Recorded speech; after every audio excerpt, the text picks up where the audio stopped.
Welcome to the Leadership Spark podcast, where we equip you to be the great leader your people deserve. This is Corey, and today I want to wrap up this focus on building the skill of adaptability by talking about how to build adaptability into your leadership brand. And so how do you build this into your brand as a leader? And by the way, if you don't think you have a leadership brand, well, you should probably think again. You do have a leadership brand. There is a way that other people think about you and view you as a leader. And so the question is, do they view you and experience you the way that you would want to? If you were going to sit down and define your brand as a leader, is that how people experience you? And so today I want to talk about how do we build this idea, this skill of adaptability. If it is an emerging skill, how do we build that into our leadership brand? Because you don't get promoted for saying you're adaptable. You get promoted because people experience you as adaptable. Just remember that. And so how do you do that? So I want to give you some brand signals that you can send and work to give off to other people that you are adaptable, so they experience you as an adaptable leader. And the first brand signal is this: it's how you show up in change.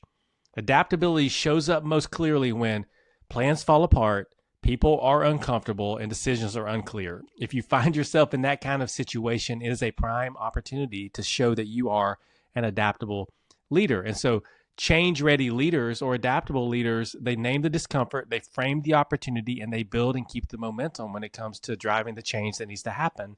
They turn panic into progress. And so if you want to have a brand of being an adaptable leader, if you want other people to experience that and celebrate that in you and ultimately give you more and more opportunities in this world where uncertainty can dominate us, then you want to be a leader that shows up that way whenever change is happening, which is happening around us all the time. So that's brand signal number one. Brand signal number two is empathy and accountability.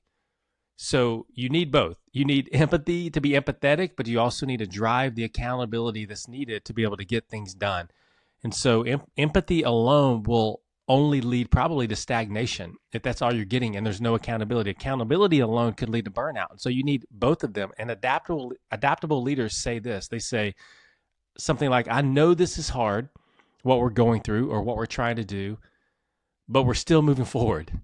I know this is hard. I can relate to this, and it's hard for me too as a leader, but we still need to take the steps to be able to move forward because this is directionally where we need to go as a team or as a company.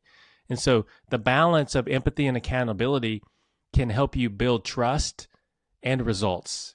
It creates an environment of trust and creates an environment where results are focused on and delivered. And so signal number two, empathy and accountability. Signal number three is learning in public. Adaptable leaders learn visibly. And what I mean by that is that they ask for feedback from their team, people around them. They admit when they don't know. They understand that there's no way for them possibly to be the domain expert of every single thing that's going on around them. The world is too complex for that. So they admit when they don't know, and they invest in their own future skills. They're the people that are leading the way when it comes to AI. How do you operationalize or embed or leverage AI to be able to help you go further, faster? They're the ones that are embracing new tech. They're the ones who are anticipating and moving forward whenever the market shifts or things come that are external to you that impact the world that you're trying to lead in. And so when you're able to lead this way and able to learn in public, that communicates to people a level of maturity that you have as a leader, not weakness. And so 3 signals that you can send that will help you build adaptability into your leadership brand.